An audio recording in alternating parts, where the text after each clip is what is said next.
All right, all right, all right, all right, all right. First off, do we think Kendrick Perkins is an actual reliable source? I mean, like when I see per Kendrick Perkins, I thought it was Centel at first, but I do think that the Pistons would be. I think that's an interesting spot for my man.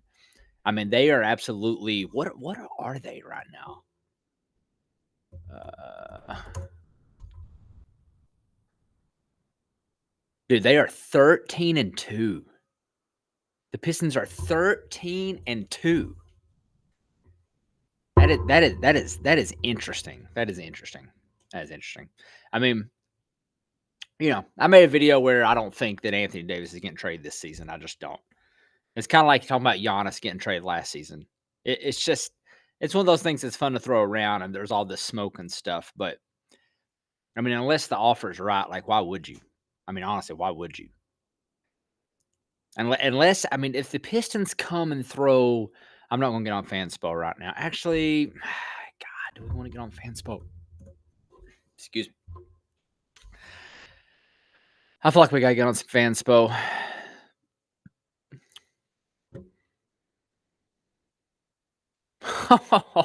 Look at number 1 and 2. That's absolutely comical. All right, we got, dude. Come on, man. Tobias and Ron Holland. No, you're removing those protections 100%. We ain't gonna sit here and daggone have a bunch of protections when y'all are getting the best player. Absolutely not. Absolutely not. It's just not gonna happen.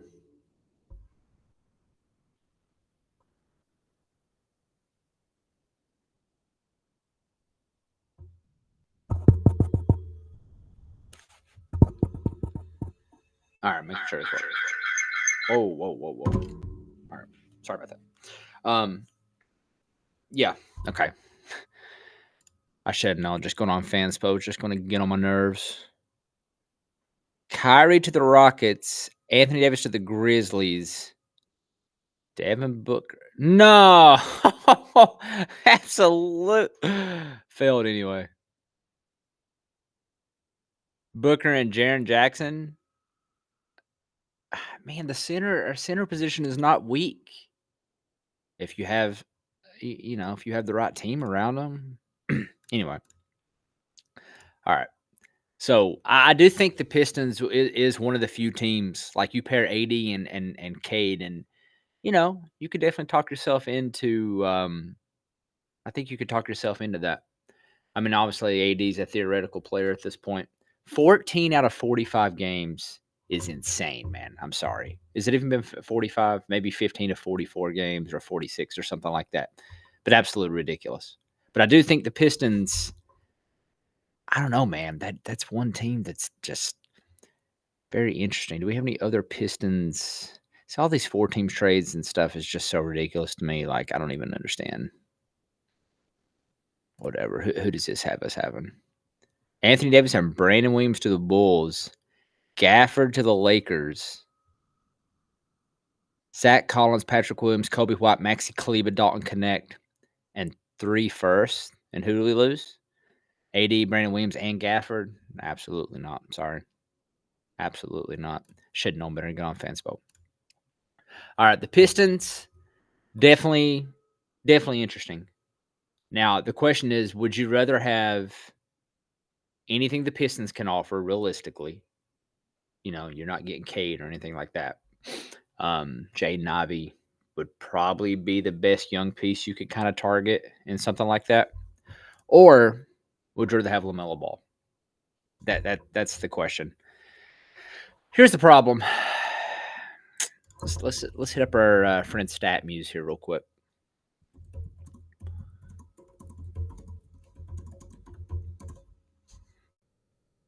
He's played 240 games in his career. Bro. This is we're just going back to the same issue. We're going back to the same issue with a player who is not going to be available. He has played more than 51 games once in his entire career. We're going right back to what you're getting off a theoretical player to obtain a theoretical player. I mean, I'm a big LaMelo fan. I really am. I think you put him in a winning situation, and you know you could have something there. But 22 games in 23-24 to 47 last year. What are we doing? What are we doing? I know the name is splashy. It sounds fun, and everything like that. Um, and listen, some of these sources, basketball forever, is that an actual source of any sort? Who knows? Is Kendrick Perkins a source of any sort? Who knows? But I mean, it's interesting for sure. I don't know what Charlotte has in terms of. I mean, let's be honest, it'd probably be a 3-team trade if we were going to do something like that. So I don't know. When you hear that, you kind of get excited until you start kind of looking at the reality of the situation, which is this. That's just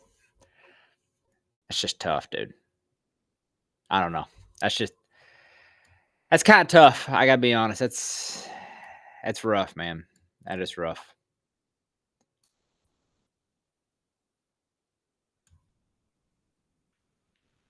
I don't really know what to. I don't really want to know what to make of that. If I'm being honest,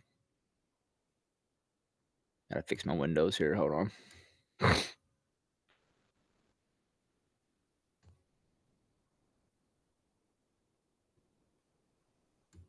All right, there we go. So unfortunate, honestly. I don't think you can. I don't think you can do that. I mean, unless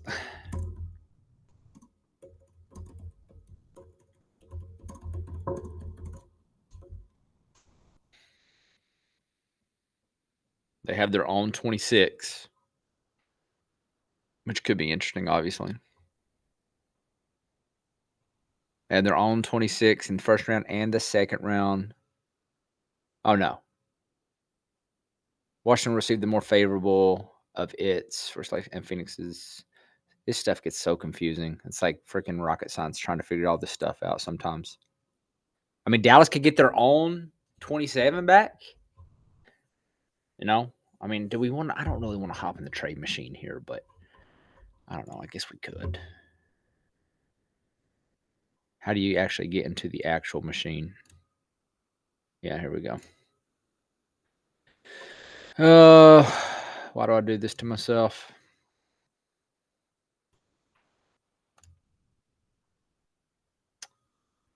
I mean, LaMelo makes significantly less. LaMelo's deal is actually not horrible if he were to actually play. So what do we need? That's 17 more million. Josh Green, Grant Williams. Now, if you can get if you get LaMelo and Brandon Miller, yeah, you said that any day. But we're not getting Brandon Miller. We're not getting Con.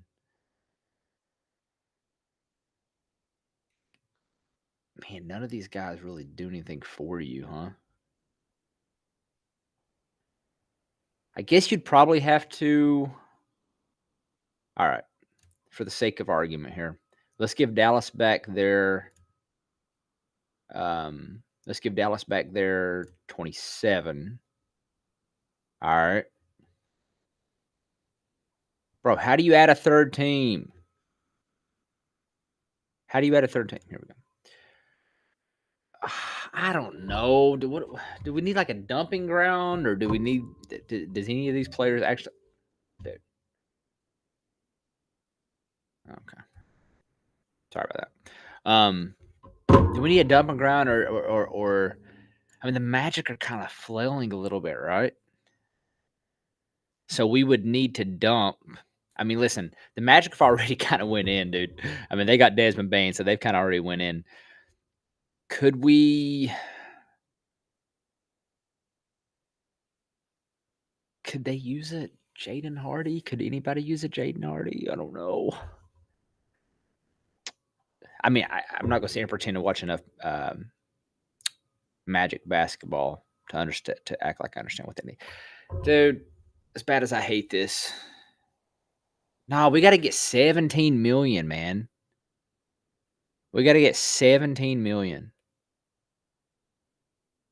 Does Najee and Hardy get it done to the Magic? If we're giving Najee though, I mean, I'm dead serious, man. If we're giving Najee,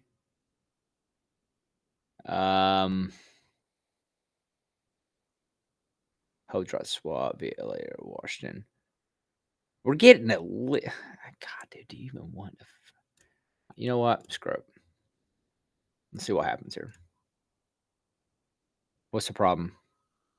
Good. Okay. Over the allowable income by 6 million, by 15 million. Oh shoot, my bad. Hold on.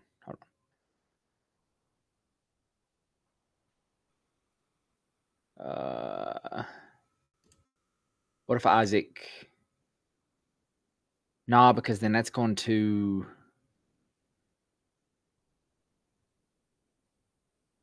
No way that works. I know it's not going to work, but something along these lines. You know, if we were to get 2 firsts out of it and LaMelo, if you get 2 firsts and LaMelo, I think you do it. I think you do it. Or if you were to get Brandon Miller, but you're not getting Brandon Miller. All right, so as far as Pistons or Hornets, I don't know, man. I feel like you probably go with the Pistons, honestly. LaMelo is obviously the splashier player, but you know, he just doesn't play. So I'm not sure what you're supposed to do about that. What do we think about this? What do you think about this? We don't think nothing about that. It's an absolute nothing burger. Funny to think about though. D'Lo has been so egregious.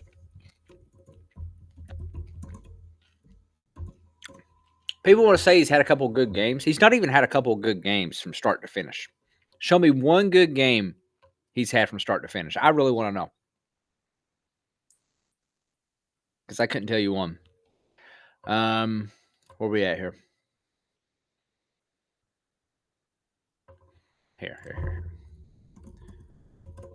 Come on, stat muse. Don't let me down. There we go.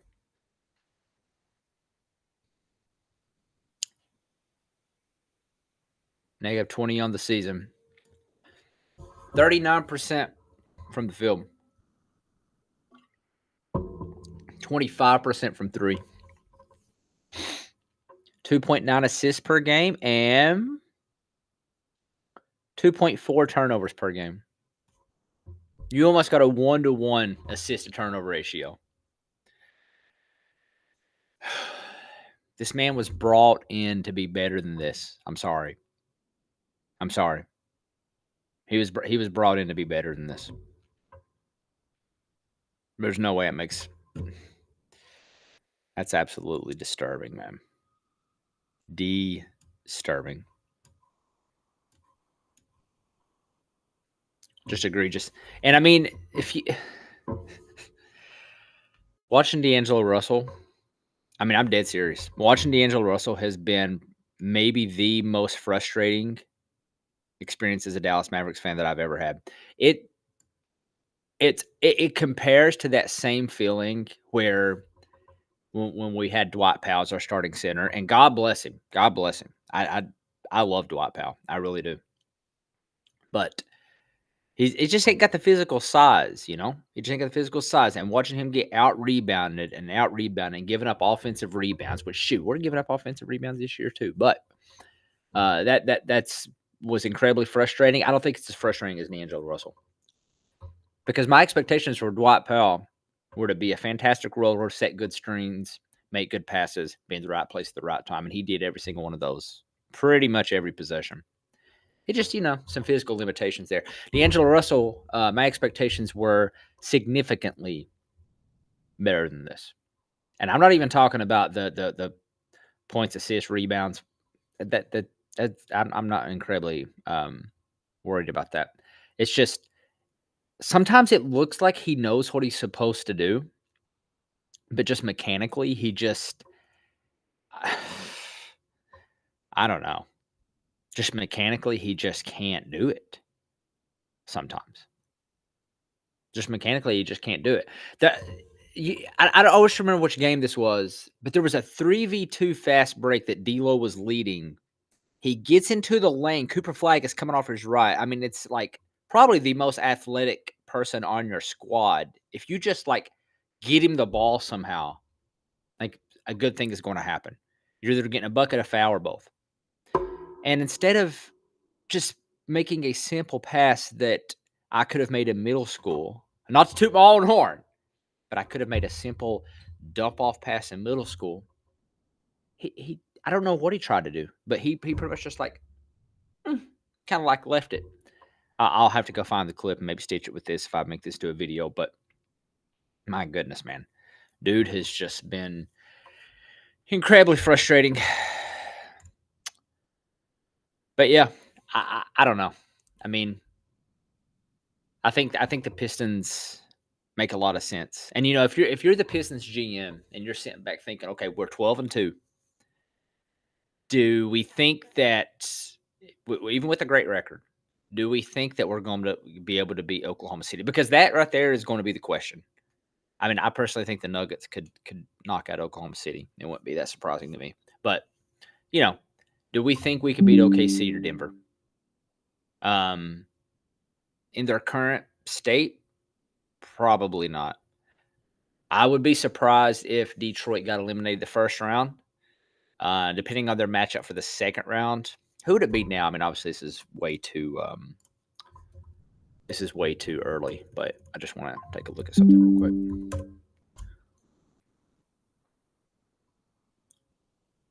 The Hawks.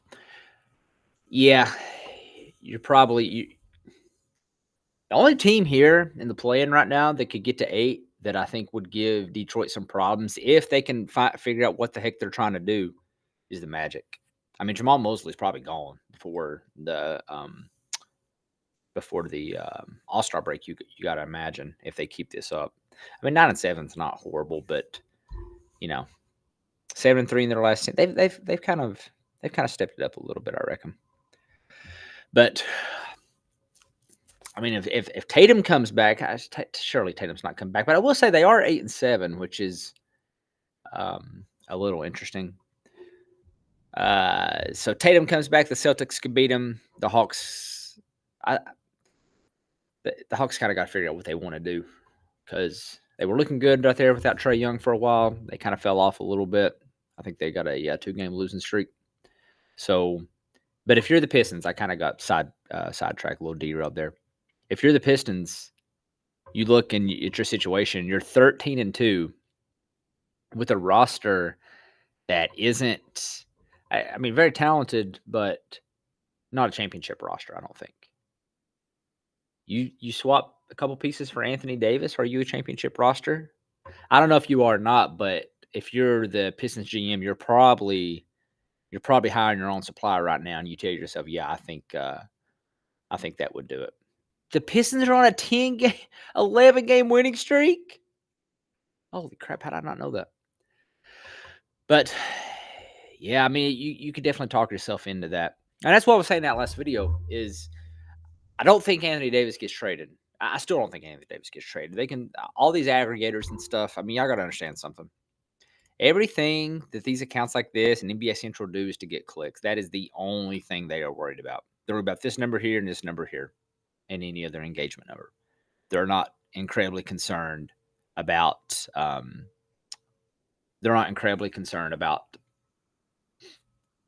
being truthful or reporting factual stuff or whatever. But so all that smoke will pop up at once. I don't think he's getting traded, but if he does, Charlotte, Detroit, two interesting destinations depending on what you get back from them. So I don't know. Hopefully this plays out well. I mean, am I the only person that wants to see this team in its full capacity? I mean, I really do. Like, am I the only person though? Like, sometimes I feel like I'm the only person that wants to see it in its full capacity. Because even if, like, let's say we get to March and Kyrie comes back and we are 20 and what, 20 and 40. Let's say we're 20 and 40 by March. You get 80 in Kyrie and you go on a little win streak and just to give us something excited about. Then you could shut everybody down, tank it out, get you a good pick or whatever. But give us something to ride and going into next season. Like, I'm sorry, a fully healthy KD or not KD, Kyrie and AD is going to be a better is going to be more conducive to winning than healthy Kyrie and LaMelo or whatever picks or package the Detroit Pistons would send us. So I don't know, kind of just my thoughts. I don't really doesn't excite me too much just because of the injury situation and how little he has played, honestly. So I don't know. Just want to hop on here a little bit. Y'all take it easy.